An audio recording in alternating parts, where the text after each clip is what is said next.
I don't believe my own hype. I don't, drink my own Kool-Aid a little bit. I just, I like doing the work and, and trying to be the best version of myself. Mom, she has lupus.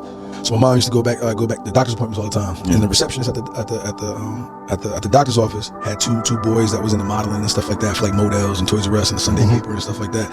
And she was like, yeah, why don't you, take your son, one of these auditions with me. So I went and I booked it. And then from then, it was just kind of like one little thing after another. Yeah. So I never really wanted to do it. It was just something I kind of did and just kind of found my way and just kind of kept at it. I've always been curious and walked towards how do I make myself better? Mm-hmm. What are the things that I need, the tools that I need in order to improve myself, the way I think, how do I maximize myself, So from, I think, getting an executive coach, who talks to executives all day and how to create healthy conversations, the right type of conversations to have as you're building a team around. Yes, I think over time it's always been small success to small success to small success, and you set these goals, and God's been giving me everything I want at an extreme rate. So it's like, okay, I got to recalibrate. I got to figure out what the next benchmark is. What's the next set of goals that I want to accomplish? So at 32, it's been. Are you about ready to dream a new dream? I am. Yeah, I am. I think that's so. It's a balance between like owning your blessings and your success and the path that you've been on and the things that you went through to get what you have, and remembering where they came from. I think when you're living in your purpose and you're blessed enough to feel like what you're doing every day is something that you're supposed to be doing, that's a blessing. You got to live in that, and all the other things around it start to make it complicated. And but I think the success and stuff just magnifies who you really are. Yeah. Actors really have those doubts. 1000%. I think, when so much of your career sometimes is based off of what other people think about you, it's a weird industry. It's tough, and I think having that inner confidence or finding, over project to project, success to success.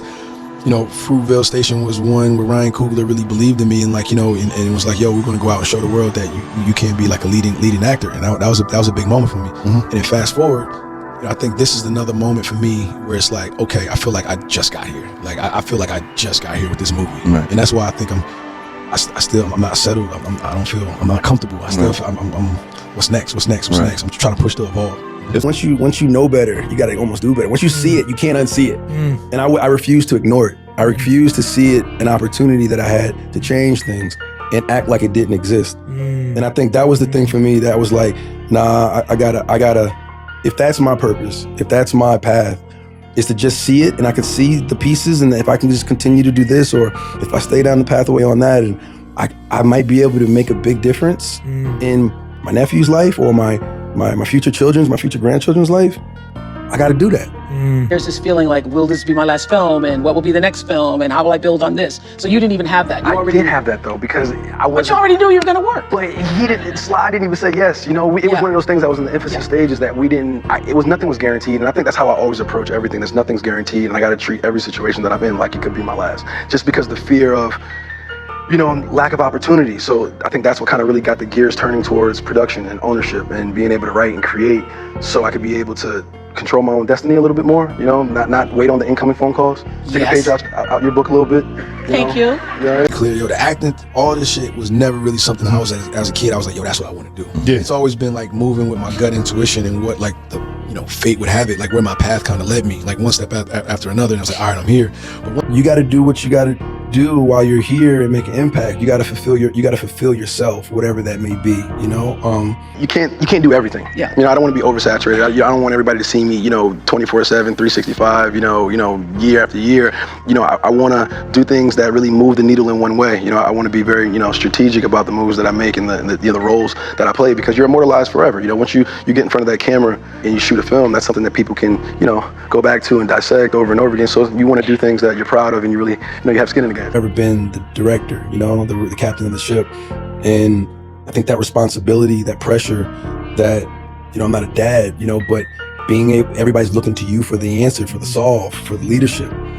And I think that really thrust me into a mindset of leadership that I never quite had the opportunity to do before. Is, life's short. So you think about how you want to be remembered. Who did I help? Who did I put on? Who did I, nudge in the right direction so they can achieve their dreams? That is like those are things that I think about, a lot. I've always been the dude where, you know, people gotta tell me, Mike, slow down and like, you know, look around a little bit. You know what I'm saying? Smell the flowers a little bit, man. Like enjoy the moment. Right. I gotta remind myself of that. You know what I'm saying? Because where I come from. You know what I'm saying? And like, you know, and I'm not trying to go back, but it's that, you know, you used to not having a lot. You know, because there's still been so many people that it wasn't the perfect storm for them to have that opportunity. It wasn't the right time in the world. Technology wasn't there. The resources, the right social conversations are being had for us to have these platforms and speak and be successful the way we are. You know, you gotta do it and handle a set. Just the confidence that he had.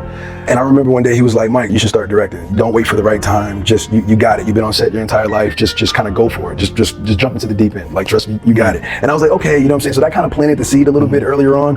And get accolades. You know, I very rarely just stand around and marvel at it. I just want to kind of move forward and like, what's the next thing? Like, I'm ambitious. You know, I'm hungry. Like, I like to build things. I like to build things for other people.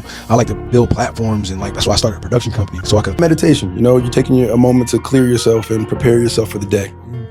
It's so important to step out of your home with intent and intention. A lot of times it's, what are you projecting on a situation to help it manifest instead of negatively thinking about things that can help block your blessings. You know, that's a big thing, you know? So I think, and we all have moments of negativity. That's part of it. You know, it's yin and yang. You're never going to fully get rid of that. But to practice those things in the morning, I think was a big help for me. Yeah, huge.